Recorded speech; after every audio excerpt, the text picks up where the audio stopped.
Suzanne Polgar vit et travaille à New York. Elle a une façon très inhabituelle de voir le monde. Suzanne possède un cerveau de génie, parfaitement adapté à l'obsession de sa vie.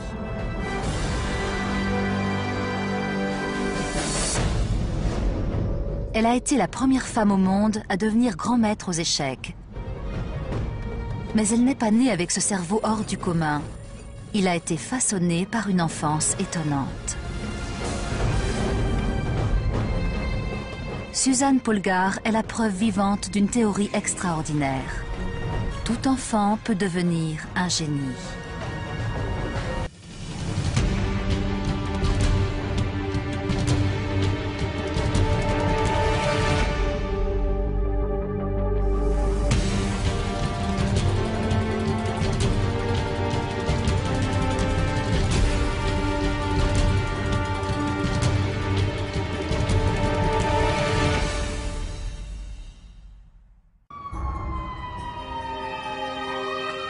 Un dimanche matin, à Greenwich Village, deux joueurs d'échecs vont s'affronter. Côté blanc, Suzanne Polgar. Côté noir, Paul Twong, ancien champion des États-Unis d'une forme de jeu extrêmement rapide. Le Blitz. Chaque joueur dispose de 60 secondes, pas une de plus.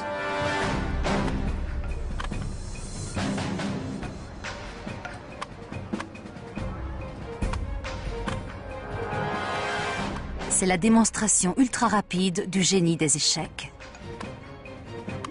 Vous contrôlez votre destinée.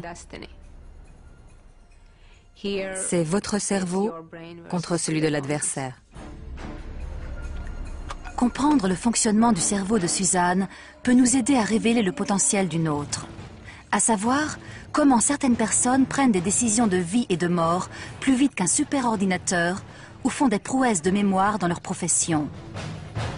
Et pourquoi, dans la lutte des sexes, le cerveau d'une fille peut être plus habile que celui d'un garçon. Je suis persuadée que l'on peut réussir tout ce que l'on veut, si on s'y consacre vraiment. Personne ne peut arrêter le cerveau de Suzanne. Et son adversaire n'est pas assez rapide. Il est le dernier d'une longue série de victimes célèbres. Suzanne a affronté les plus grands champions, comme Garry Kasparov, Anatoly Karpov et même le célèbre Bobby Fischer. Mais le génie de Suzanne n'est pas un accident de naissance.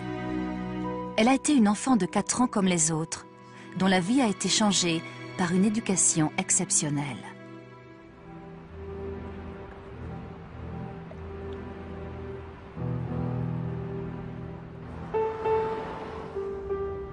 Suzanne Polgar a grandi dans un univers très différent de celui de New York.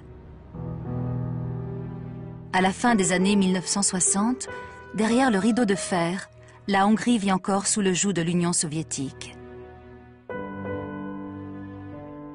Les citoyens de Budapest travaillent dur pour joindre les deux bouts.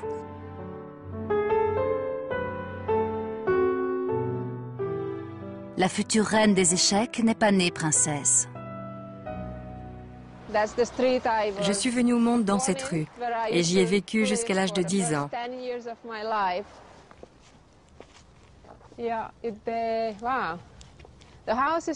La maison est encore là. Le mur le plus proche est celui de ma chambre. C'est là que j'ai appris à jouer aux échecs. La deuxième pièce était la chambre de mes parents et la salle de séjour. Ça me rappelle beaucoup de souvenirs.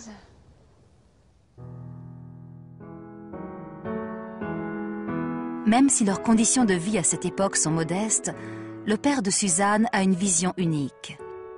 Psychologue de formation, László Polgár est l'auteur d'une étude approfondie sur l'influence de l'éducation sur le génie. Wolfgang Amadeus Mozart, qui composait à l'âge de 5 ans, semble être l'exemple classique de l'enfant né avec des dons extraordinaires. Mais László Polgár note que Mozart a reçu de son père Léopold, lui-même musicien accompli, un apprentissage précoce et inestimable.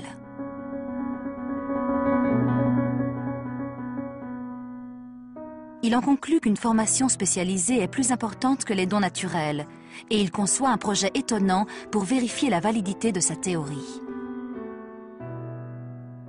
Quand Suzanne Polgár naît en avril 1969, le projet pédagogique de la famille Polgár a déjà débuté.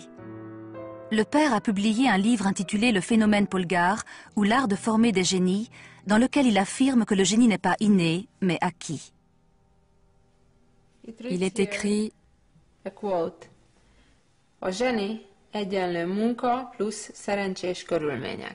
ce qui veut dire le génie résulte du travail et de circonstances favorables. Les circonstances favorables sont le foyer heureux créé par László et sa femme Klára. Le travail sera garanti par László qui fera lui-même l'éducation de sa fille à la maison. Mon père pensait que tous les enfants avaient un potentiel inexploité. Selon lui, aller à l'école ne m'apporterait pas grand-chose de plus.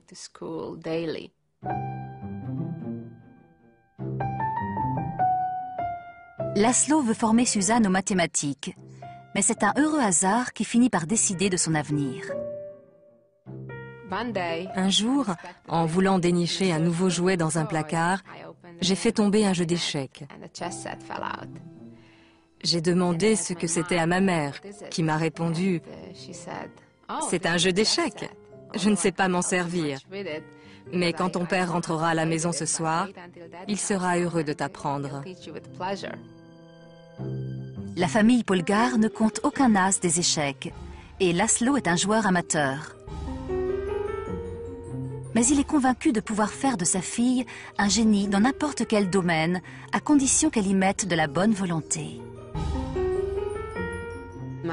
Mon père soutient qu'on serait arrivé au même résultat dans tout autre domaine, avec les mêmes méthodes. D'abord, il est vital que l'enfant aime le sujet étudié, dans notre cas, les échecs. Le reste vient tout seul. Tout seul, oui, si Suzanne avait choisi d'étudier la musique ou les sciences.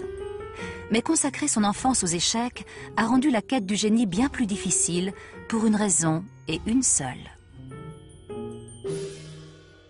Au début des années 1970, le monde des échecs est dominé par les hommes. Quelques-uns des plus grands joueurs au monde pensent que le cerveau de la femme est inadapté à ce jeu. Une petite fille est sur le point de leur donner tort.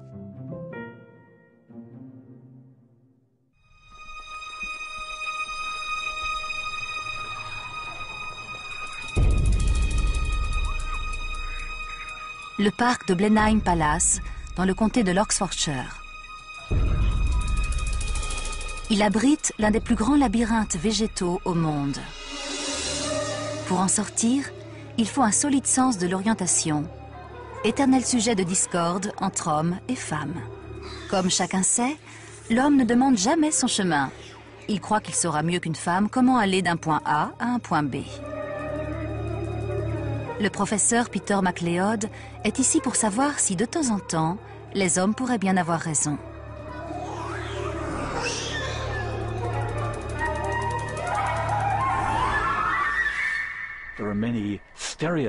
Il existe de nombreuses idées reçues sur les stratégies différentes de l'homme et de la femme pour résoudre un problème. Certaines pourraient être fondées sur des préjugés, mais on s'est rendu compte que les mêmes stéréotypes circulaient dans toutes les cultures. On ne peut pas s'empêcher de penser qu'il n'y a pas de fumée sans feu. 10 filles et 10 garçons vont tenter d'atteindre la statue au centre du labyrinthe. Leur premier objectif est de trouver le pont de bois qui donne une vision d'ensemble du dessin. C'est ici que MacLeod et les enfants vont faire le point. Qu'est-ce que tu en penses? C'est très dur. Tu reconnais des endroits? Où es-tu déjà allé? J'ai contourné le truc là-bas avec les zigzags. Ensuite, je suis venu ici. Je me souviens de presque tous les tournants que j'ai pris. Les garçons ont une meilleure vue d'ensemble. Ils se rappellent où ils sont passés et où ils doivent maintenant aller. Je dois continuer dans cette direction. Enfin, c'est ce qu'ils croient. Je tourne à droite. Non, à gauche. Oh là là.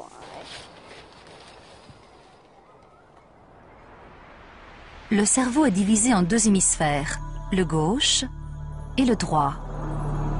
Leur fine surface, le cortex, est le siège de la pensée. Chez l'homme, le cortex de l'hémisphère droit, qui gouverne la maîtrise de l'espace, est plus épais. C'est pourquoi l'on pense que les garçons développent une meilleure stratégie spatiale. Ils forment une image mentale du labyrinthe tout entier, qu'ils lisent comme une carte. Puis ils déterminent l'endroit où ils se trouvent à partir d'un point de référence comme le soleil et font pivoter leur carte mentale pour décider où ils se dirigeront ensuite. Les garçons de l'équipe, qui ont une meilleure perception spatiale, auront moins de mal que les filles à trouver leur chemin dans le labyrinthe. À droite. Les filles vont-elles réfléchir de la même manière? Tu serais capable de faire un plan du labyrinthe en sortant? Non. Non? Tu te souviens de quoi? De l'endroit où il y a tous les cercles. On va de cercle en cercle. Tu visualises les cercles, c'est ça? Oui. Les filles s'attachent moins à la vision d'ensemble. Ce qu'elles remarquent, ce sont les détails. Je sais où aller maintenant. Une fois que je serai sortie des cercles... Des haies circulaires reconnaissables leur servent de point de repère. Filles et garçons utilisent leur cerveau droit pour s'orienter. Mais chez les filles, le corps calleux, qui réunit les deux hémisphères du cerveau, est plus développé. C'est pourquoi elles se servent aussi de leur hémisphère gauche, lieu du langage et du raisonnement. Plutôt que de voir le labyrinthe dans son ensemble, elles concentrent leur attention sur des caractéristiques qu'elles peuvent décrire avec des mots, comme les haies circulaires. Les filles s'orientent en suivant une succession de lignes qui relient un point de repère à un autre. Mais sans vue d'ensemble du labyrinthe, elles risquent de ne pas les retrouver et se perdre. C'est énervant. Les filles ont plus de mal à s'orienter dans ce labyrinthe car il a peu de caractéristiques visuelles. Toutes les haies se ressemblent. On distingue des formes, mais aucun endroit précis ne reste en mémoire. Les scientifiques constatent invariablement que les garçons arrivent en tête dans ce type de labyrinthe, grâce à leur carte mentale. J'y suis. Lorsque les points de repère sont plus visibles, ce sont les filles qui gagnent. Mais aujourd'hui, elles doivent se contenter de la seconde place. Je l'ai trouvé.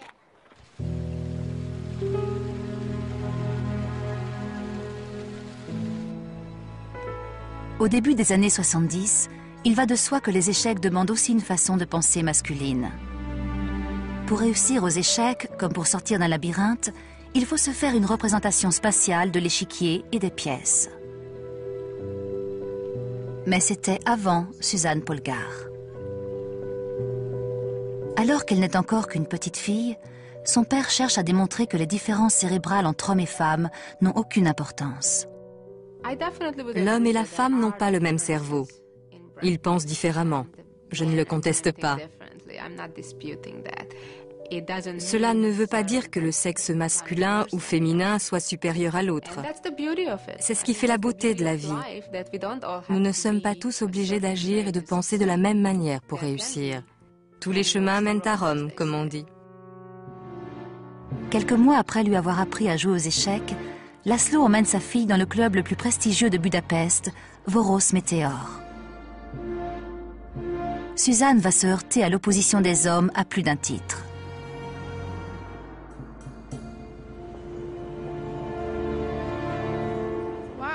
Je ne suis pas revenue ici depuis plus de 15 ans. Ça a été mon tout premier club d'échecs.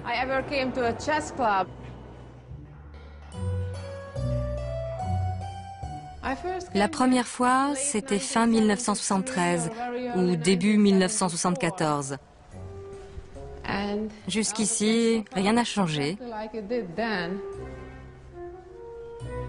Je suis entrée dans une grande salle enfumée, pleine d'hommes âgés. Ils pensaient que c'était mon père qui allait jouer et que je l'accompagnais. En réalité, mon père avait prévu de me faire jouer contre les membres de ce club.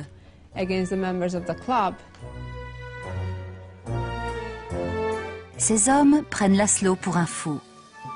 Ils veulent bien faire plaisir à une jolie petite fille, mais ne sont pas préparés à ce qui va suivre. Ce jour-là, Suzanne inaugure ce qui deviendra une habitude chez elle, battre un homme aux échecs. Après avoir perdu contre moi, de nombreux hommes sont venus me voir en me disant « J'ai mal dormi, ça m'a rendu malade, j'ai eu mal au ventre ». Il y en a eu toute une série. Alors j'ai commencé à dire en riant que je n'avais jamais battu un homme bien portant. Le seul homme qui ne soit pas étonné, c'est Laszlo Polgár. Il construit son enseignement sur une faculté mentale qui ne serait pas propre à un hémisphère du cerveau plutôt qu'à un autre. Une fille peut l'acquérir aussi rapidement qu'un garçon. Bientôt, Suzanne bat les hommes du club, les yeux fermés.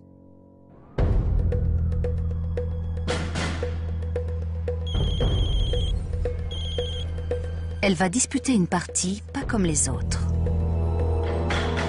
Tu es prête? Tu prends les blancs. D'accord. E4. E4.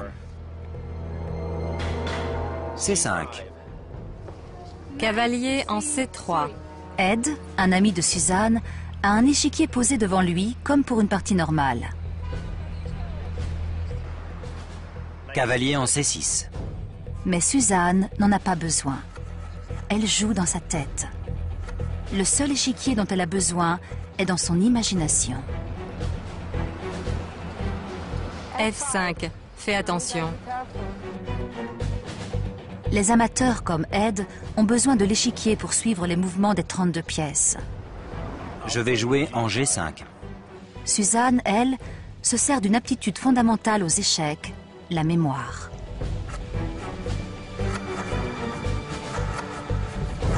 Jouer sans échiquier contribue à exercer sa mémoire, ce qu'elle fait depuis l'enfance.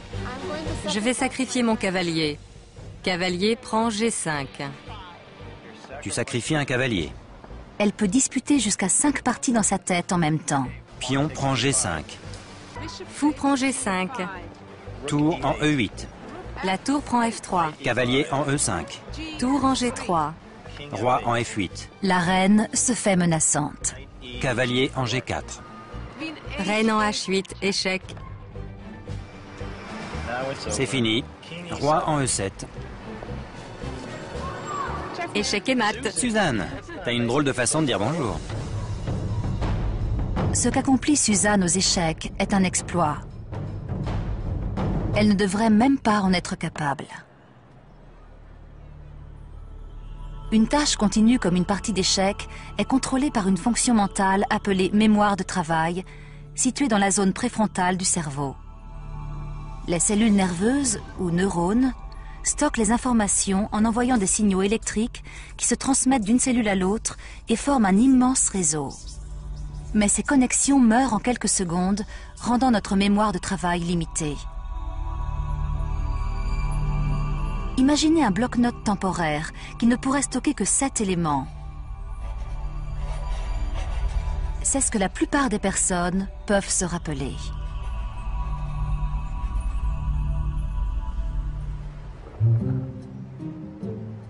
Quelles sont les capacités exactes de la mémoire de travail de Suzanne?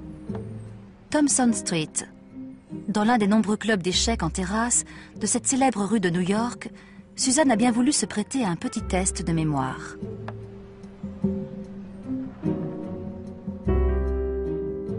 Peut-elle mémoriser toutes les pièces et pions de cet échiquier?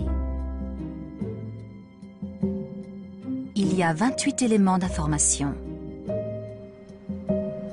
Pour corser le jeu, l'échiquier a été collé sur une camionnette en mouvement. Suzanne n'a que 3 secondes pour regarder le diagramme. Regardez. Sa mémoire de travail fonctionne à plein régime et en a fait une copie exacte.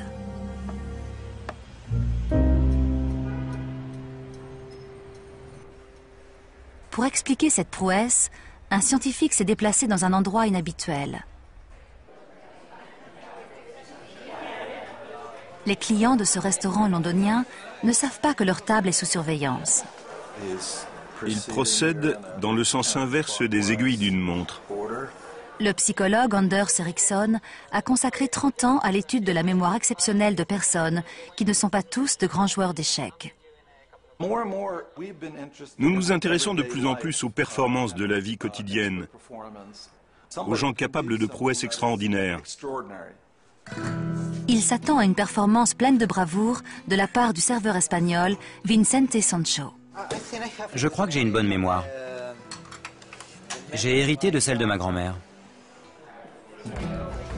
Je peux prendre votre commande? Oui. Une vodka, s'il vous plaît. Et ensuite, le risotto de calamar. Risotto? Il commande les boissons en même temps que les plats. Ça ne va pas être facile pour lui. Vous avez de la bière? Seulement chinoise. De bière? Pour commencer, je prendrai les gnocchis à la châtaigne. Tout comme celle de Suzanne, la mémoire de travail de Vicente doit retenir un grand nombre d'informations. Mais il ne note jamais rien. Les calamars sautés pour commencer, s'il vous plaît. Et ce n'est pas fini. Le risotto, et vous? Une caponata. Caponata? À point. À point? Le risotto noir. Un risotto noir? Ensuite, je prendrai les gnocchis. Combien de commandes sa mémoire de travail va-t-elle pouvoir gérer? Je récapitule. La vodka, le risotto noir avec l'arrêt, une bière avec les gnocchis, le bœuf à point, un risotto noir, un bar avec un gin tonic. Vicente paraît avoir retenu plus de 7 éléments. Un pinot grigio avec le foie gras, votre bœuf à point, un verre de sauvignon, le risotto noir et la lotte. Pour madame, un verre de pinot grigio, les gnocchis et le Saint-Pierre, et 2 bouteilles d'eau. Parfait, merci. 23 éléments à retenir. Impressionnant. Comme Suzanne, Vicente semble dépasser les capacités habituelles de la mémoire de travail. Le bœuf à point? Comment fait-il? Je suis très impressionné. J'aimerais comprendre comment vous avez fait. Savez-vous par quel client ou par où vous allez commencer? Oui, je préfère commencer par ma gauche. Dans l'ordre, d'abord la femme brune qui porte un chemisier blanc et un jean. Puis la blonde avec les cheveux presque blancs. Elle n'avait pas l'air sûre de ce qu'elle voulait commander. Vicente n'a pas mémorisé les 23 éléments individuellement. Il a fusionné les informations de manière à obtenir 7 blocs qui seront plus facilement gérés par sa mémoire de travail. J'associe la personne, les dates et le numéro. Je ne sais pas comment l'expliquer, mais ça forme un tout. Il forme une image mentale de chaque client, puis il y accole sa commande. Cette technique, connue des spécialistes de tous les domaines, est appelée mémorisation par bloc.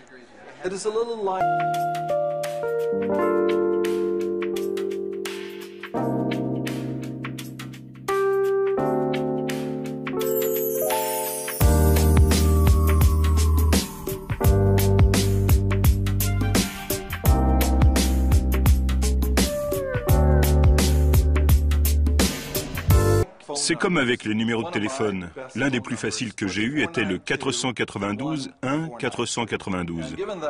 1492, c'est l'année où Christophe Colomb a découvert l'Amérique. À partir de là, je n'avais plus à me rappeler les chiffres individuellement. Les 4 chiffres fusionnés étaient extraits de ma mémoire sous la forme d'un seul nombre. Suzanne traite les informations de la même manière. Au lieu de retenir la position de chacune des pièces de l'échiquier, elle les regroupe. La figure menaçante de la dame et des fous blancs est mémorisée en un seul bloc. Le roi noir, très protégé, en est un autre. Suzanne n'a plus qu'à mémoriser 5 blocs. Une tâche beaucoup plus facile.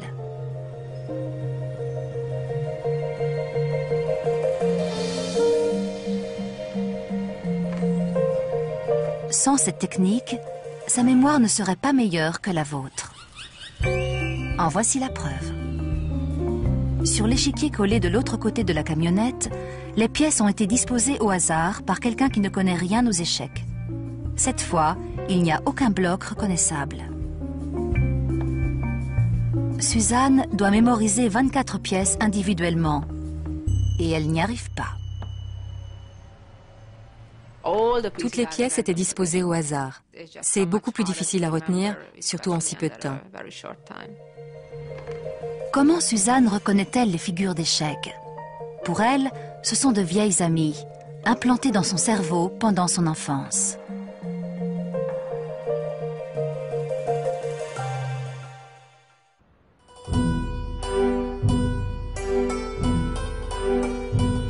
Enfant, Suzanne Polgar a vécu dans cette cité de Budapest.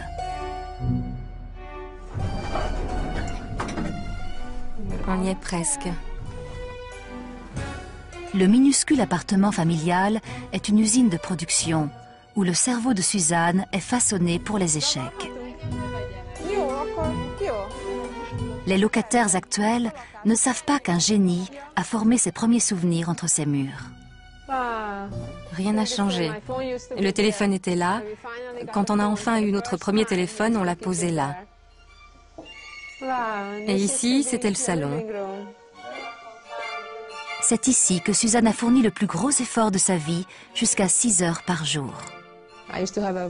J'avais un mur entier de livres sur les échecs, une collection de 4 à 5 000 titres.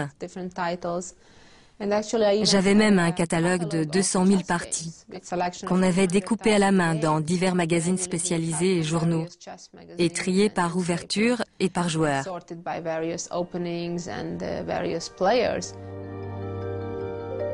C'est ce travail de titan qui a permis à Suzanne, durant toute son enfance, de graver les secrets complexes des échecs dans sa mémoire. Le nombre de combinaisons possibles est comparable au nombre d'atomes dans l'univers. Mais les figures d'échecs représentent l'ordre dans le chaos. Les mêmes figures, bien que petites, apparaissent encore et encore dans différents jeux. Elles sont le vocabulaire de base de la langue des échecs. La majorité des enfants de 10 ans ne connaissent que 10 000 mots. Au même âge, Suzanne apprenait 100 000 figures d'échecs.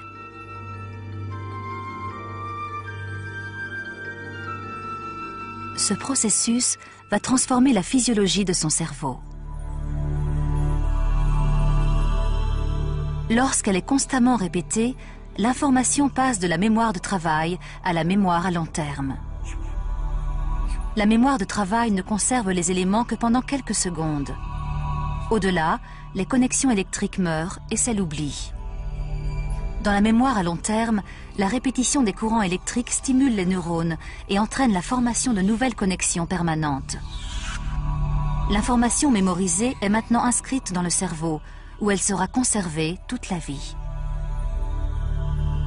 Comme celle de tout un chacun, la mémoire à long terme de Suzanne a stocké des visages et des expériences. Puis, elle a stocké des figures d'échecs.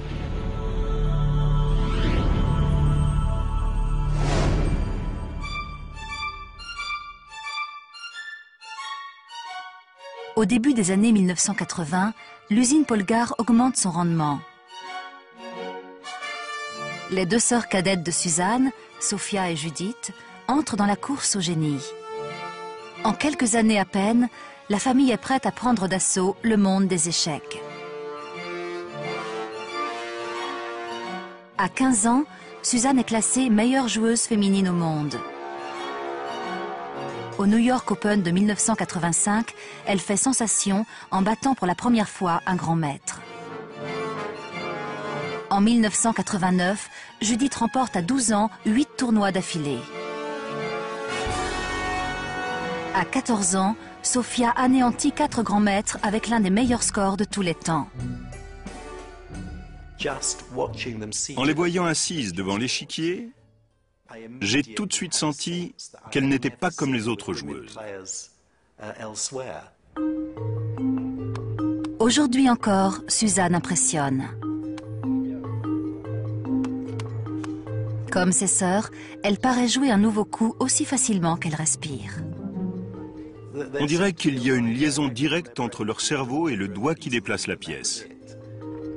Le cerveau humain ne devrait pas être capable de choisir le meilleur coup. Il existe autour de 4 milliards de combinaisons possibles uniquement pour les 3 coups à venir. Seul un superordinateur peut faire ces calculs. Alors comment Suzanne arrive-t-elle à jouer à une telle cadence? Pour William Marston, la seule explication réside dans le fait que son cerveau exploite un savoir-faire très humain. Nous couvrons d'éloges les bons calculateurs, mais nous considérons comme allant de soi toutes sortes de facultés mentales intuitives. Le concept de l'intuition semble tenir davantage de la magie que de la science. Pour William Marston, en revanche, l'intuition est un talent particulier que possèdent de nombreux spécialistes de tous les domaines et que l'on peut expliquer.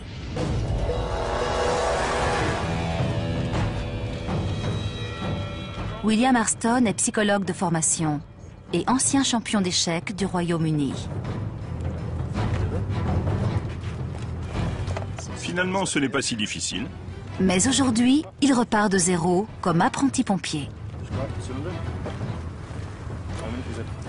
Il veut comparer ses talents de novice à ceux d'un sapeur-pompier aguerri, Lee Cork. D'abord, jetez un coup d'œil rapide à la fumée qui sort de là. Je vais entrer là-dedans? Oui. Ils vont devoir affronter un adversaire terrible. C'est le genre d'embrasement éclair qui a tué 5 pompiers. Ma femme a toujours dit que j'irai en enfer. Il n'a aucune expérience, mais il croit en la logique de son plan d'attaque. Il compte maîtriser un côté du feu, puis passer rapidement à l'autre. À gauche? Où il va? À droite? Raté. Mais il n'arrive à rien. Les flammes prennent des directions qu'il n'a pas prévues. Elles reviennent vers moi. Soulève. J'essayais d'appliquer des règles. Je m'arrêtais pour réfléchir et je regardais le résultat de ce que j'avais fait. Il y a trop d'eau. Tout ce que Marston a obtenu, c'est un nuage de vapeur brûlante. C'est enfumé. Il essaie encore de s'en sortir par la réflexion. Mais à force d'analyser, il est comme paralysé.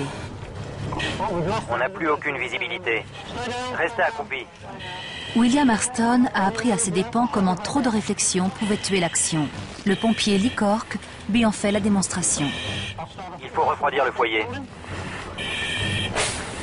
Pour un sapeur-pompier, la présence de flammes dans le plafond de fumée est signe de danger.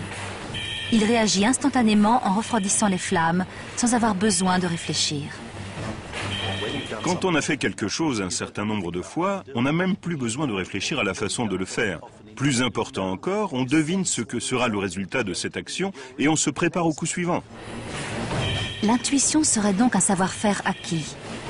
Elle s'appuie sur l'expérience et suppose de reconnaître puis de réagir à des situations familières. Et aussi étonnant que cela paraisse, les joueurs d'échecs se servent davantage de leur intuition que du calcul. On ne calcule pas à partir d'une position, on n'étudie pas une liste de possibilités. On sent ce qu'il faut faire et on le fait sans réfléchir.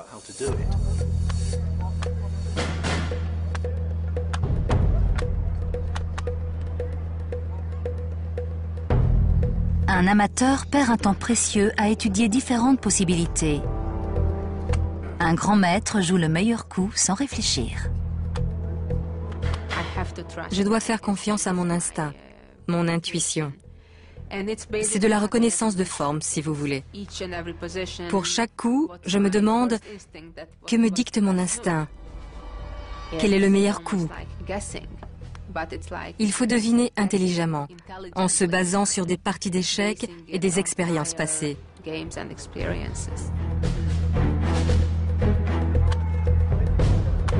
Suzanne devine les coups de son adversaire avant même qu'il les joue. Preston Lasker a la sensation qu'elle lit dans ses pensées.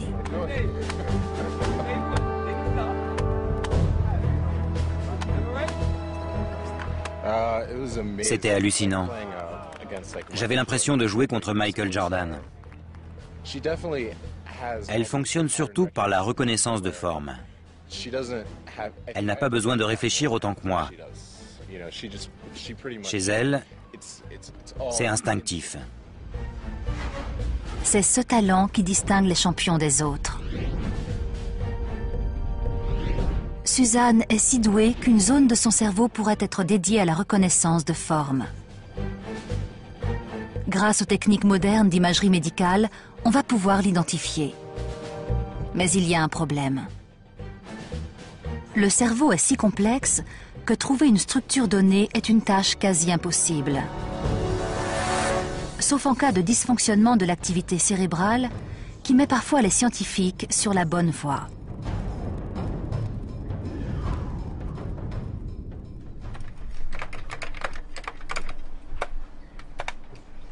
Rédactrice en chef adjointe du Times, le prestigieux journal britannique, Marianne Sigart est au sommet de sa profession. Mais elle ne sait pas reconnaître certaines formes familières. Chaque semaine, j'écris une rubrique qui est relue par un des nombreux correcteurs du journal. L'un d'eux vient dans mon bureau et me tend une épreuve de l'article. Je lui dis merci, je lis le texte et vérifie qu'il n'y a plus de faute. Ensuite, je rapporte l'épreuve au service correction. Seulement, je ne sais plus qui me l'a apporté. Marianne souffre de prosopagnosie, un trouble de la reconnaissance des visages. Même reconnaître un collègue qu'elle voit tous les jours lui est difficile. Je fais le tour du service en regardant discrètement les écrans pour voir si mon article s'affiche sur l'un d'eux. Marianne sait qu'elle voit un visage, mais elle ne le reconnaît pas. J'aimerais savoir comment font les autres pour se reconnaître. Ma vie serait plus simple. C'est aussi dur pour moi d'arriver à comprendre ça que ça l'est pour un daltonien de distinguer le vert du rouge, même si on lui dit « Regarde, ça c'est rouge et ça c'est vert ». Une personne sur 50 est atteinte d'une forme de trouble de la reconnaissance des visages. Longtemps, Marianne n'a pas été consciente de sa maladie, parce qu'elle avait appris à identifier les gens autrement. Le psychologue David Wilkinson veut en savoir plus. Comment reconnaissez-vous les gens? Je me fie énormément aux cheveux. Mais quand les gens se les font couper ou teindre, ça ne marche plus, ou quand ils n'en ont pas. Sinon à la voix, la démarche, la façon dont ils se tiennent, marchent, aux lunettes, les barbes et les moustaches m'aident beaucoup. Vous semblez vous concentrer davantage sur les petits détails, les parties du visage.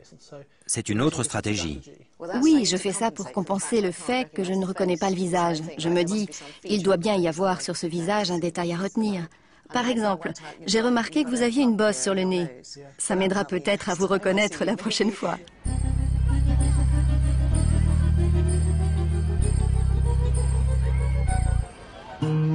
Pour tester la stratégie de Marianne, nous lui avons demandé d'emmener sa fille à la patinoire et de chercher des visages familiers. Je ne reconnais personne dans cet océan de visages. Elle ne sait pas que l'un d'eux est celui du docteur David Wilkinson, avec qui elle a passé l'après-midi. Il est accompagné de Laura, une secrétaire du journal qu'elle voit tous les jours.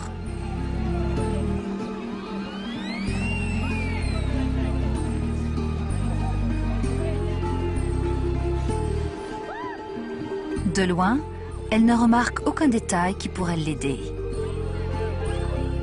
Et s'ils viennent un peu plus près? Une mère et ses filles? Non. David Wilkinson retire son bonnet. Finalement, il a recours à une pitrerie. Vous n'avez rien?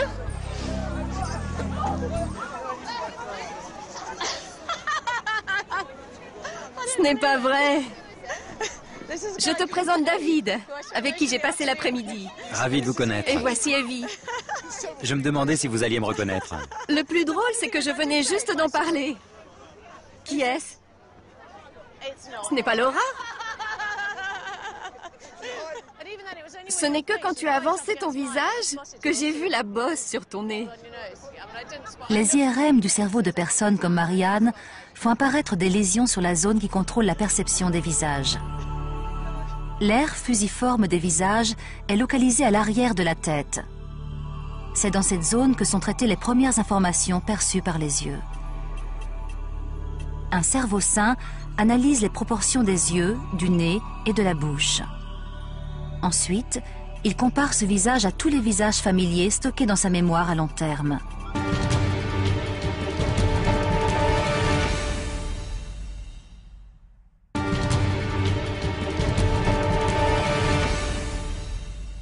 L'aire fusiforme des visages est localisée à l'arrière de la tête. C'est dans cette zone que sont traitées les premières informations perçues par les yeux. Un cerveau sain analyse les proportions des yeux, du nez et de la bouche. Ensuite, il compare ce visage à tous les visages familiers stockés dans sa mémoire à long terme. Le processus tout entier se fait en une fraction de seconde. Il ne nous faut que 100 millisecondes pour reconnaître quelqu'un que nous avons déjà rencontré. Là encore, c'est une question de reconnaissance de forme, comme aux échecs. On doit identifier chacune des pièces. Mais le plus important pour un joueur d'échecs, c'est la façon dont il va appréhender la relation spatiale entre les pièces. Dans chaque cerveau se trouve une aire de traitement des visages. Mais notre environnement est fait de nombreuses formes complexes. Existe-t-il d'autres zones cérébrales dédiées à ces formes? Rares sont ceux qui perçoivent les formes aussi bien que Suzanne Polgar. Nous allons lui faire passer un IRM pour découvrir ce qui rend son cerveau si unique.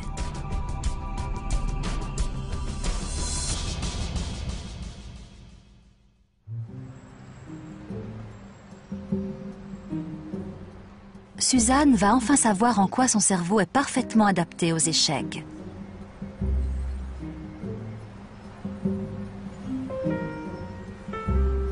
Elle a rendez-vous à l'Université Columbia avec le professeur Joy Hirsch, spécialiste mondial des techniques d'imagerie cérébrale. D'entrée de jeu, les deux femmes sont d'accord sur un point. Ce n'est pas la taille qui fait la différence. Le cerveau de la femme est nettement plus petit que celui de l'homme. Mais nous savons que cela n'a aucune incidence sur l'intelligence. Absolument, on est d'accord là-dessus.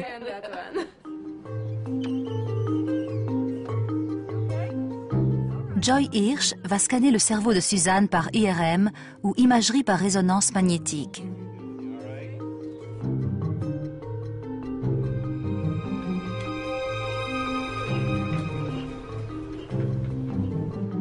À l'intérieur du scanner, on lui projette des images de quelques-uns des plus célèbres joueurs d'échecs au monde.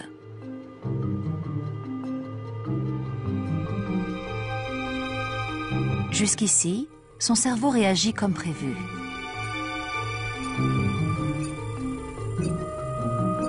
L'aire fusiforme des visages est fortement activée.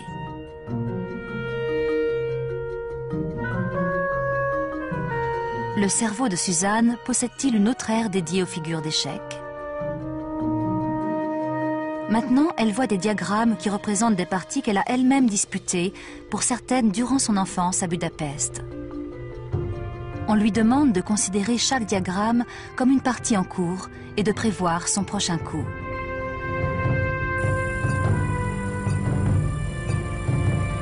Voici les premières images d'un cerveau de champion jouant aux échecs.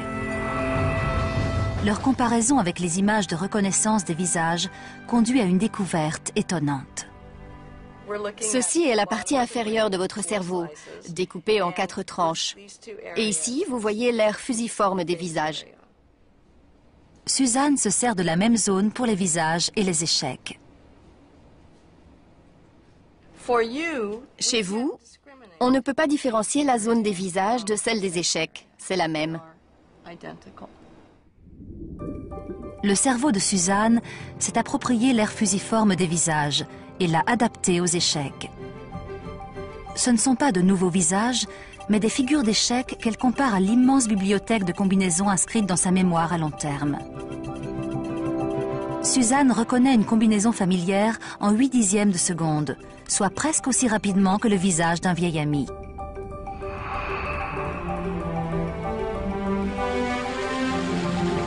Des années de formation intense pendant son enfance ont littéralement modelé le cerveau de Suzanne, ce qui semble confirmer la théorie de son père, convaincu que le génie pouvait se créer. Je pense, comme mon père, que le travail et les efforts assidus représentent la part la plus importante du processus. Avec le bon apprentissage, n'importe qui peut accomplir quasiment n'importe quoi. À 21 ans, la qualité et le nombre des victoires remportées par Suzanne contre des adversaires de haut niveau lui ont valu le titre officiel de grand maître. Elle est la première femme au milieu de 600 hommes. Sa sœur Judith la suit de près. Classée parmi les 15 meilleurs joueurs masculins, elle est aujourd'hui une candidate sérieuse au titre de championne du monde. Et l'histoire de la famille Polgar ne s'arrête pas là.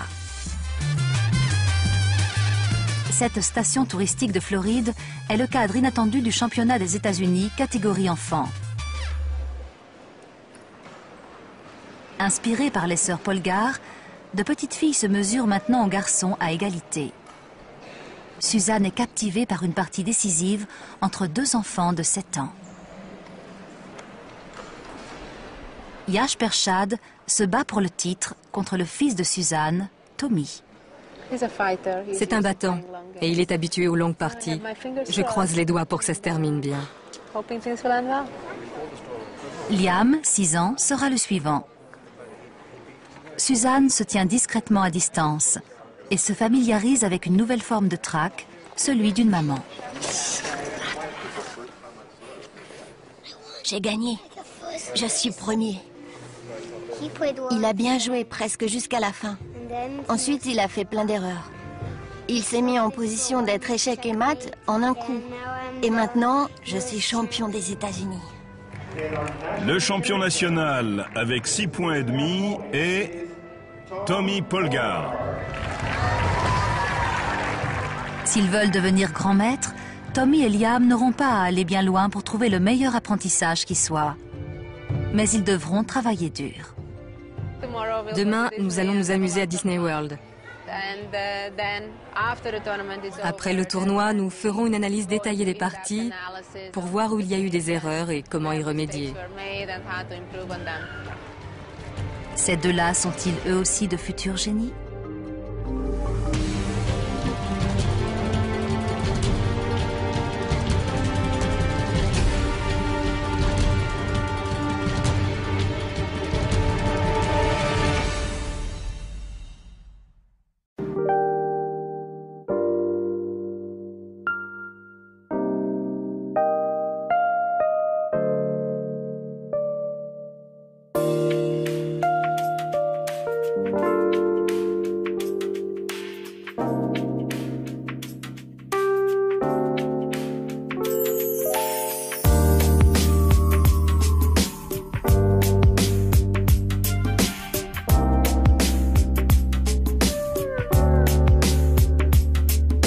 Qu'une zone de son cerveau pourrait être dédiée à la reconnaissance de formes. Grâce aux techniques modernes d'imagerie médicale, on va pouvoir l'identifier. Mais il y a un problème. Le cerveau est si complexe que trouver une structure donnée est une tâche quasi impossible. Sauf en cas de dysfonctionnement de l'activité cérébrale qui met parfois les scientifiques sur la bonne voie.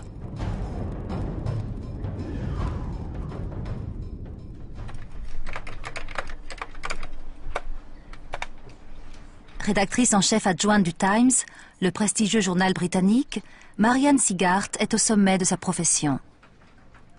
Mais elle ne sait pas reconnaître certaines formes familières. Chaque semaine, j'écris une rubrique qui est relu par un des nombreux correcteurs du journal. L'un d'eux vient dans mon bureau et me tend une épreuve de l'article. Je lui dis merci, je lis le texte et vérifie qu'il n'y a plus de faute. Ensuite, je rapporte l'épreuve au service correction. Seulement, je ne sais plus qui me l'a apporté. Marianne souffre de prosopagnosie, un trouble de la reconnaissance des visages. Même reconnaître un collègue qu'elle voit tous les jours lui est difficile. Je fais le tour du service en regardant discrètement les écrans pour voir si mon article s'affiche sur l'un d'eux. Marianne sait qu'elle voit un visage, mais elle ne le reconnaît pas. J'aimerais savoir comment font les autres pour se reconnaître. Ma vie serait plus simple. C'est aussi dur pour moi d'arriver à comprendre ça que ça l'est pour un daltonien de distinguer le vert du rouge, même si on lui dit « Regarde, ça c'est rouge et ça c'est vert ». Une personne sur 50 est atteinte d'une forme de trouble de la reconnaissance des visages. Longtemps, Marianne n'a pas été consciente de sa maladie, parce qu'elle avait appris à identifier les gens autrement. Le psychologue David Wilkinson veut en savoir plus.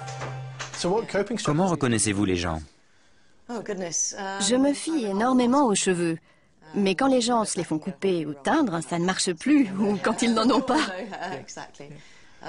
Sinon à la voix, la démarche, la façon dont ils se tiennent, marchent, aux lunettes, les barbes et les moustaches m'aident beaucoup. Vous semblez vous concentrer davantage sur les petits détails, les parties du visage. C'est une autre stratégie.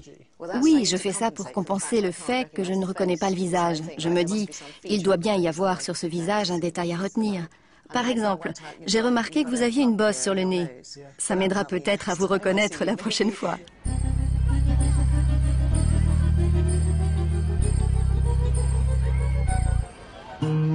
Pour tester la stratégie de Marianne, nous lui avons demandé d'emmener sa fille à la patinoire et de chercher des visages que je n'avais jamais battu un homme bien portant. Le seul homme qui ne soit pas étonné, c'est Laszlo Polgar. Il construit son enseignement sur une faculté mentale qui ne serait pas propre à un hémisphère du cerveau plutôt qu'à un autre. Une fille peut l'acquérir aussi rapidement qu'un garçon. Bientôt, Suzanne bat les hommes du club, les yeux fermés.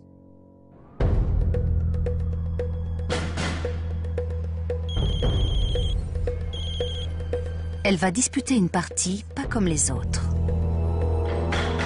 Tu es prête? Tu prends les blancs. D'accord. E4. E4. C5. Cavalier en C3. Ed, un ami de Suzanne, a un échiquier posé devant lui comme pour une partie normale. Cavalier en C6. Mais Suzanne n'en a pas besoin. Elle joue dans sa tête. Le seul échiquier dont elle a besoin est dans son imagination. F5. Fais attention. Les amateurs comme Ed ont besoin de l'échiquier pour suivre les mouvements des 32 pièces. Je vais jouer en G5. Suzanne, elle, se sert d'une aptitude fondamentale aux échecs, la mémoire.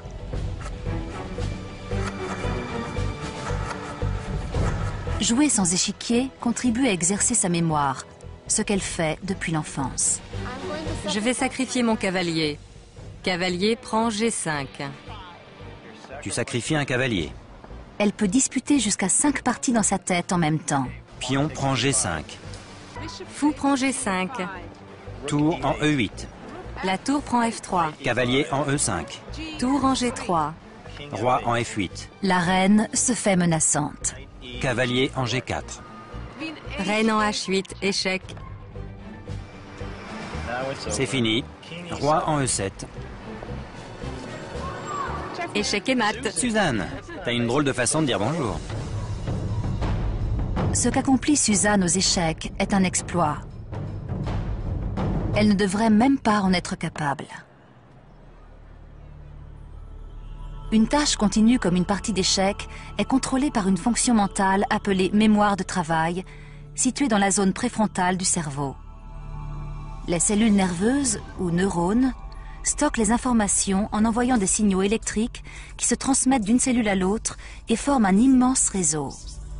Mais ces connexions meurent en quelques secondes, rendant notre mémoire de travail limitée. Imaginez un bloc-notes temporaire qui ne pourrait stocker que 7 éléments. Le téléphone, on l'a posé là. Et ici, c'était le salon. C'est ici que Suzanne a fourni le plus gros effort de sa vie, jusqu'à 6 heures par jour. J'avais un mur entier de livres sur les échecs, une collection de 4 à 5 000 titres. J'avais même un catalogue de 200 000 parties qu'on avait découpées à la main dans divers magazines spécialisés et journaux, et triés par ouverture et par joueur.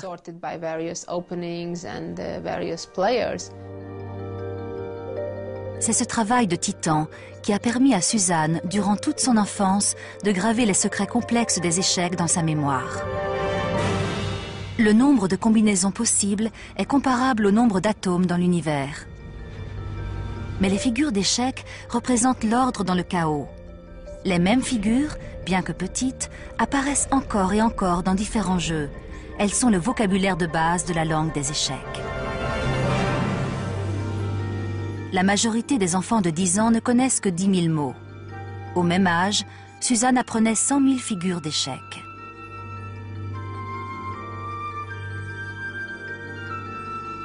Ce processus va transformer la physiologie de son cerveau.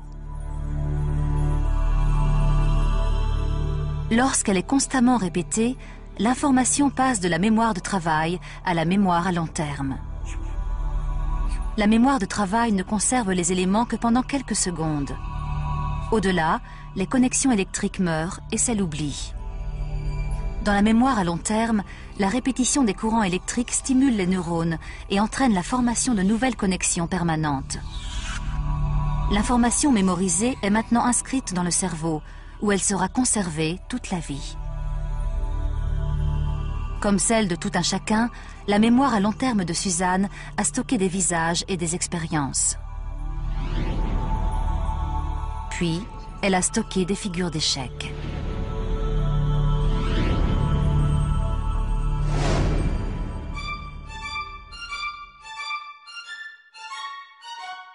Au début des années 1980, l'usine Polgar augmente son rendement. Les 2 sœurs cadettes de Suzanne, Sophia et Judith, entrent dans la course au génie. En quelques années à peine, la famille est prête à prendre d'assaut le monde des échecs. À 15 ans, Suzanne est classée meilleure joueuse féminine au monde. Au New York Open de 1985, elle fait sensation en battant pour la première fois un grand maître. En 1989, Judith remporte à 12 ans 8 tournois d'affilée de nouveaux visages, mais des figures d'échecs qu'elle compare à l'immense bibliothèque de combinaisons inscrites dans sa mémoire à long terme. Suzanne reconnaît une combinaison familière en 8/10 de seconde, soit presque aussi rapidement que le visage d'un vieil ami.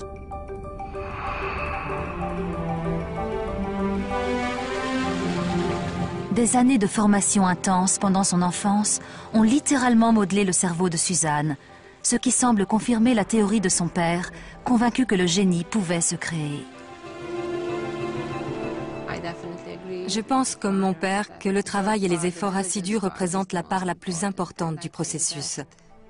Avec le bon apprentissage, n'importe qui peut accomplir quasiment n'importe quoi. À 21 ans, la qualité et le nombre des victoires remportées par Suzanne contre des adversaires de haut niveau lui ont valu le titre officiel de grand maître. Elle est la première femme au milieu de 600 hommes. Sa sœur Judith la suit de près.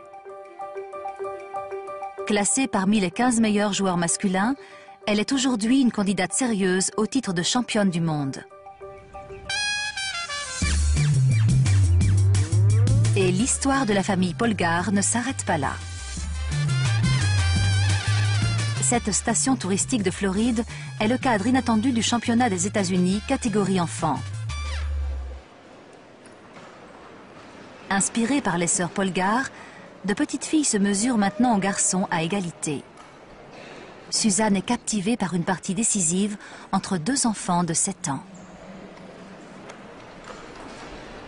Yash Pershad se bat pour le titre contre le fils de Suzanne, Tommy. C'est un battant et il est habitué aux longues parties. Je croise les doigts pour que ça se termine bien. Liam, 6 ans, sera le suivant. Suzanne se tient discrètement à distance et se familiarise avec une nouvelle forme de trac, celui d'une maman. J'ai gagné. Je suis premier. Il a bien joué presque jusqu'à la fin. Ensuite, il a fait plein d'erreurs. Il s'est mis en position d'être échec et mat en un coup. Et maintenant, je suis champion des États-Unis. Le champion national avec 6,5 points est Tommy Polgar. S'ils veulent devenir grands maîtres, Tommy et Liam n'auront pas à aller bien loin pour trouver le meilleur apprentissage qui soit. Mais ils devront travailler dur. Demain, nous allons nous amuser à Disney World. Après le tournoi, nous ferons une analyse détaillée des parties pour voir où il y a eu des erreurs et comment y remédier. Où ils sont passés et où ils doivent maintenant aller. Je dois continuer. Dans cette direction. Enfin, c'est ce qu'ils croient. Je tourne à droite. Non, à gauche. Oh là là.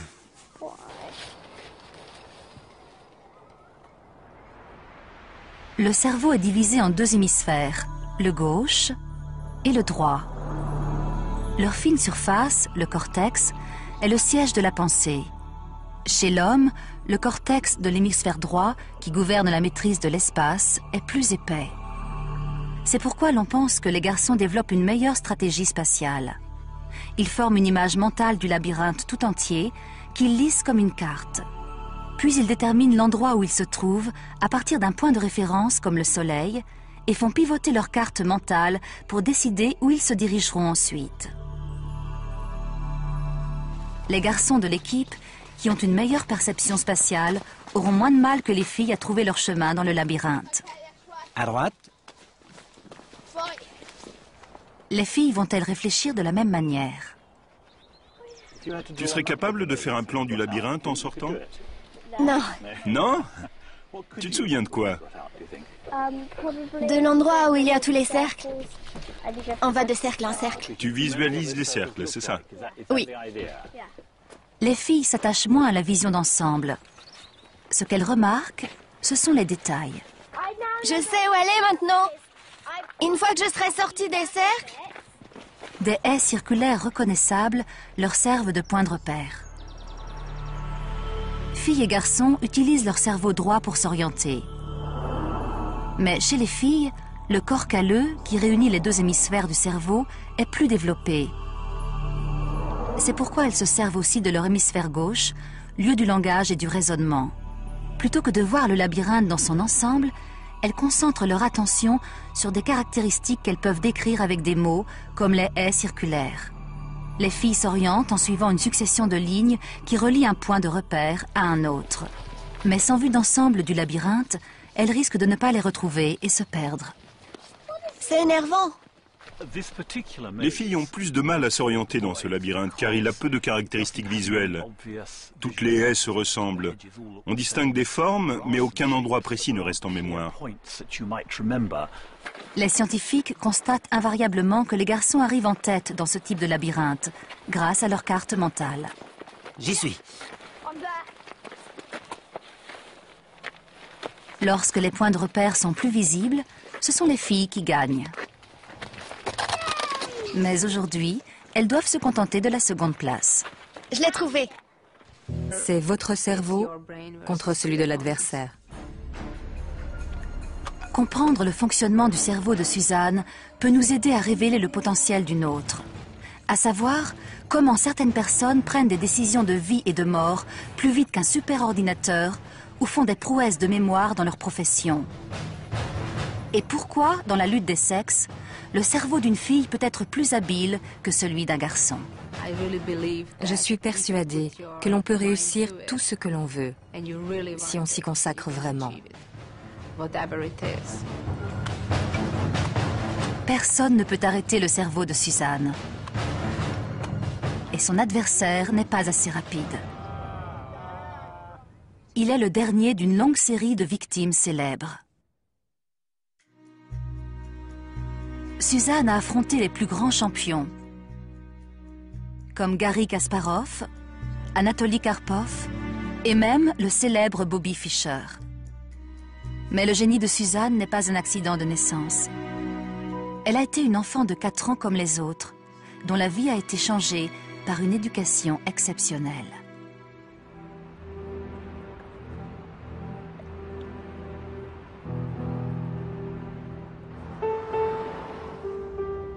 Suzanne Polgar a grandi dans un univers très différent de celui de New York.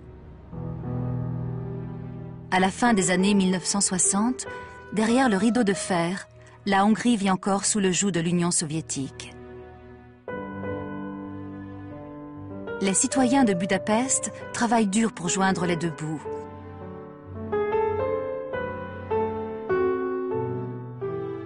La future reine des échecs n'est pas née princesse. Je suis venue au monde dans cette rue et j'y ai vécu jusqu'à l'âge de 10 ans.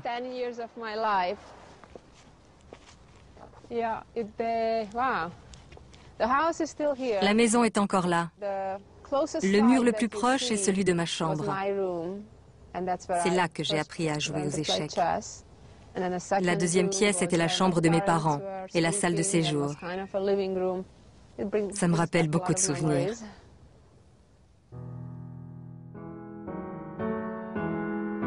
Même si leurs conditions de vie à cette époque sont modestes, le père de Suzanne a une vision unique.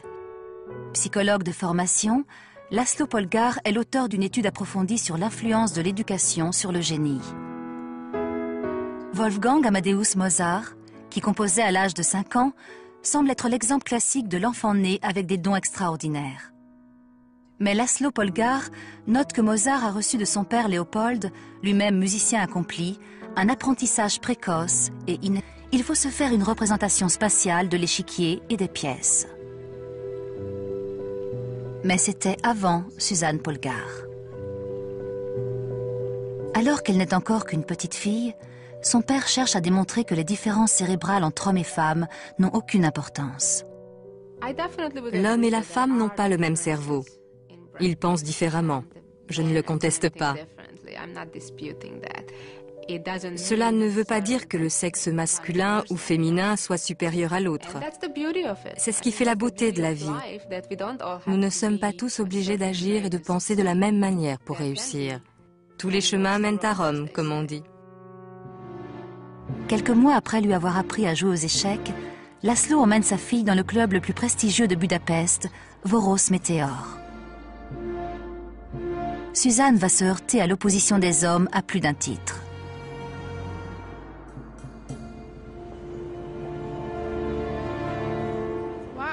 Je ne suis pas revenue ici depuis plus de 15 ans.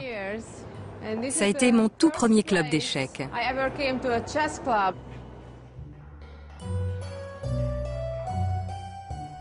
La première fois, c'était fin 1973 ou début 1974. Jusqu'ici, rien n'a changé. Je suis entrée dans une grande salle enfumée, pleine d'hommes âgés. Ils pensaient que c'était mon père qui allait jouer et que je l'accompagnais. En réalité, mon père avait prévu de me faire jouer contre les membres de ce club.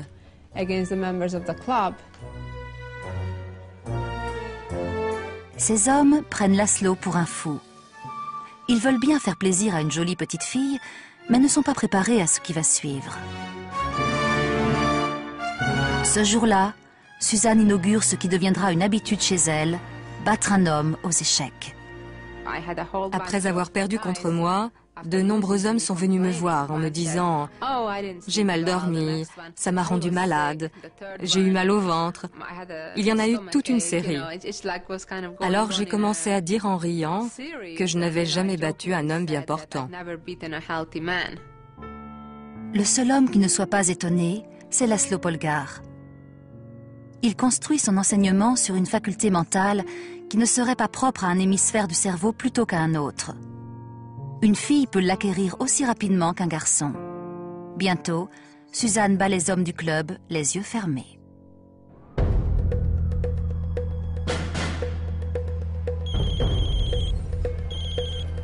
Elle va disputer une partie pas comme les autres. Il ne reste en mémoire. Les scientifiques constatent invariablement que les garçons arrivent en tête dans ce type de labyrinthe, grâce à leur carte mentale. J'y suis. Lorsque les points de repère sont plus visibles, ce sont les filles qui gagnent. Mais aujourd'hui, elles doivent se contenter de la seconde place. Je l'ai trouvé.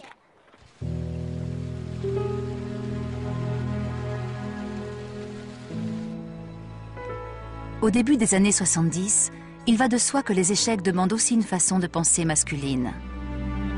Pour réussir aux échecs, comme pour sortir d'un labyrinthe, il faut se faire une représentation spatiale de l'échiquier et des pièces. Mais c'était avant Suzanne Polgar. Alors qu'elle n'est encore qu'une petite fille, son père cherche à démontrer que les différences cérébrales entre hommes et femmes n'ont aucune importance. L'homme et la femme n'ont pas le même cerveau. Ils pensent différemment. Je ne le conteste pas. Cela ne veut pas dire que le sexe masculin ou féminin soit supérieur à l'autre. C'est ce qui fait la beauté de la vie. Nous ne sommes pas tous obligés d'agir et de penser de la même manière pour réussir. Tous les chemins mènent à Rome, comme on dit. Quelques mois après lui avoir appris à jouer aux échecs, Laszlo emmène sa fille dans le club le plus prestigieux de Budapest, Voros Meteor. Suzanne va se heurter à l'opposition des hommes à plus d'un titre.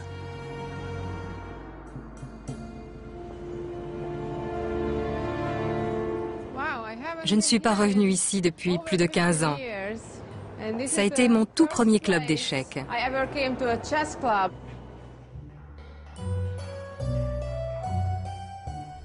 La première fois, c'était fin 1973 ou début 1974. Jusqu'ici, rien n'a changé.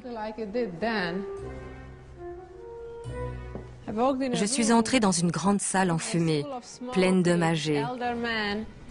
Ils pensaient que c'était mon père qui allait jouer et que je l'accompagnais. En réalité, mon père avait prévu de me faire jouer contre les membres de ce club.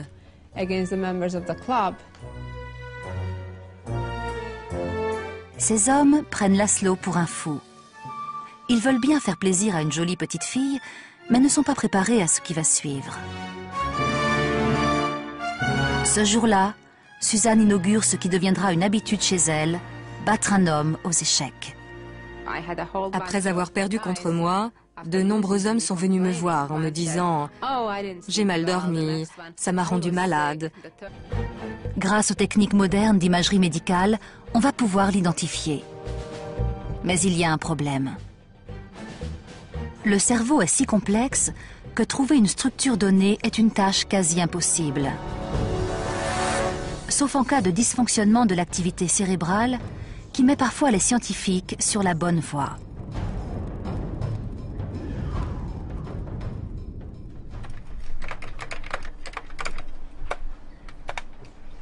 Rédactrice en chef adjointe du Times, le prestigieux journal britannique, Marianne Sigart est au sommet de sa profession. Mais elle ne sait pas reconnaître certaines formes familières. Chaque semaine, j'écris une rubrique qui est relue par un des nombreux correcteurs du journal. L'un d'eux vient dans mon bureau et me tend une épreuve de l'article. Je lui dis merci, je lis le texte et vérifie qu'il n'y a plus de faute. Ensuite, je rapporte l'épreuve au service correction. Seulement, je ne sais plus qui me l'a apporté. Marianne souffre de prosopagnosie, un trouble de la reconnaissance des visages. Même reconnaître un collègue qu'elle voit tous les jours lui est difficile. Je fais le tour du service en regardant discrètement les écrans pour voir si mon article s'affiche sur l'un d'eux. Marianne sait qu'elle voit un visage, mais elle ne le reconnaît pas. J'aimerais savoir comment font les autres pour se reconnaître. Ma vie serait plus simple. C'est aussi dur pour moi d'arriver à comprendre ça que ça l'est pour un daltonien de distinguer le vert du rouge, même si on lui dit « Regarde, ça c'est rouge et ça c'est vert ». Une personne sur 50 est atteinte d'une forme de trouble de la reconnaissance des visages. Longtemps, Marianne n'a pas été consciente de sa maladie, parce qu'elle avait appris à identifier les gens autrement. Le psychologue David Wilkinson veut en savoir plus. Comment reconnaissez-vous les gens? Je me fie énormément aux cheveux. Mais quand les gens se les font couper ou teindre, ça ne marche plus, ou quand ils n'en ont pas. Sinon à la voix, la démarche, la façon dont ils se tiennent, marchent, aux lunettes, les barbes et les moustaches m'aident beaucoup. Vous semblez vous concentrer davantage sur les petits détails, les parties du visage. C'est une autre stratégie. Oui, je fais ça pour compenser le fait que je ne reconnais pas le visage. Je me dis, il doit bien y avoir sur ce visage un détail à retenir. Par exemple, j'ai remarqué que vous aviez une bosse sur le nez. Ça m'aidera peut-être à vous reconnaître la prochaine fois.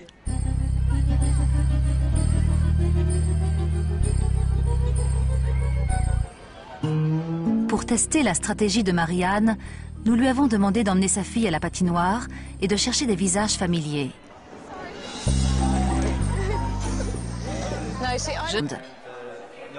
Cette technique, connue des spécialistes de tous les domaines, est appelée mémorisation par bloc.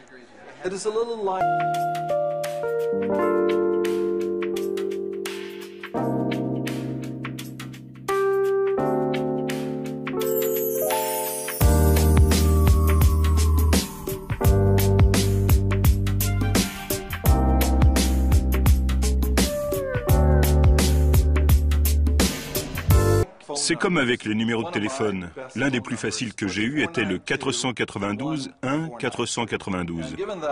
1492, c'est l'année où Christophe Colomb a découvert l'Amérique. À partir de là, je n'avais plus à me rappeler les chiffres individuellement. Les 4 chiffres fusionnés étaient extraits de ma mémoire sous la forme d'un seul nombre. Suzanne traite les informations de la même manière. Au lieu de retenir la position de chacune des pièces de l'échiquier, elle les regroupe. La figure menaçante de la dame et des fous blancs est mémorisée en un seul bloc. Le roi noir, très protégé, en est un autre. Suzanne n'a plus qu'à mémoriser 5 blocs. Une tâche beaucoup plus facile.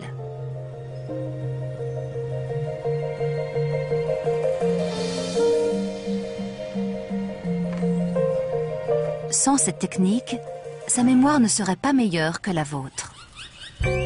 En voici la preuve. Sur l'échiquier collé de l'autre côté de la camionnette, les pièces ont été disposées au hasard par quelqu'un qui ne connaît rien aux échecs. Cette fois, il n'y a aucun bloc reconnaissable. Suzanne doit mémoriser 24 pièces individuellement. Et elle n'y arrive pas. Toutes les pièces étaient disposées au hasard. C'est beaucoup plus difficile à retenir, surtout en si peu de temps.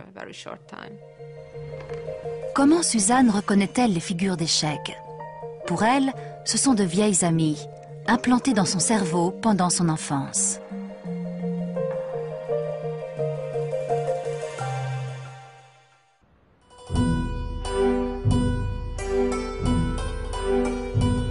Enfant, Suzanne Polgar a vécu dans cette cité de Budapest.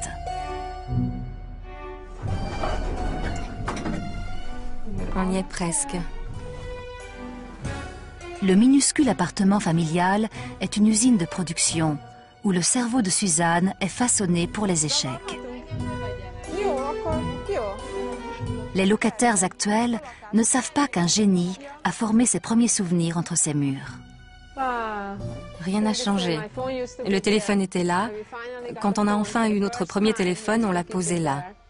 Des cercles, c'est ça? Oui. Les filles s'attachent moins à la vision d'ensemble. Ce qu'elles remarquent, ce sont les détails. Je sais où elle est maintenant. Une fois que je serai sortie des cercles... Des haies circulaires reconnaissables leur servent de point de repère. Filles et garçons utilisent leur cerveau droit pour s'orienter. Mais chez les filles, le corps calleux, qui réunit les 2 hémisphères du cerveau, est plus développé. C'est pourquoi elles se servent aussi de leur hémisphère gauche, lieu du langage et du raisonnement. Plutôt que de voir le labyrinthe dans son ensemble, elles concentrent leur attention sur des caractéristiques qu'elles peuvent décrire avec des mots, comme les haies circulaires. Les filles s'orientent en suivant une succession de lignes qui relient un point de repère à un autre. Mais sans vue d'ensemble du labyrinthe, elles risquent de ne pas les retrouver et se perdre. C'est énervant. Les filles ont plus de mal à s'orienter dans ce labyrinthe car il a peu de caractéristiques visuelles. Toutes les haies se ressemblent. On distingue des formes, mais aucun endroit précis ne reste en mémoire. Les scientifiques constatent invariablement que les garçons arrivent en tête dans ce type de labyrinthe, grâce à leur carte mentale. J'y suis. Lorsque les points de repère sont plus visibles, ce sont les filles qui gagnent. Mais aujourd'hui, elles doivent se contenter de la seconde place. Je l'ai trouvé.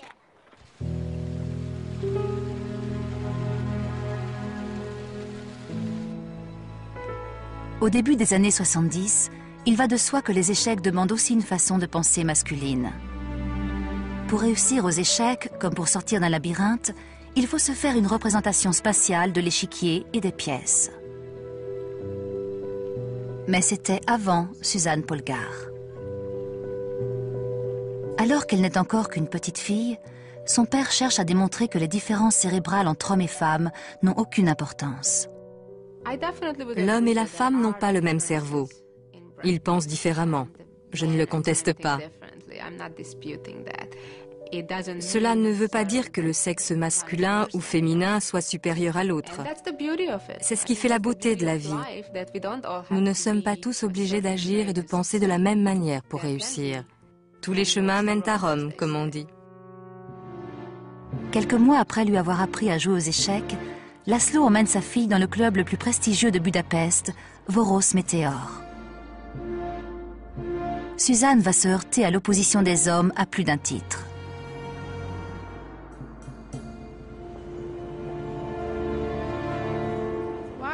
Je ne suis pas revenue ici depuis plus de 15 ans. Ça a été mon tout premier club d'échecs.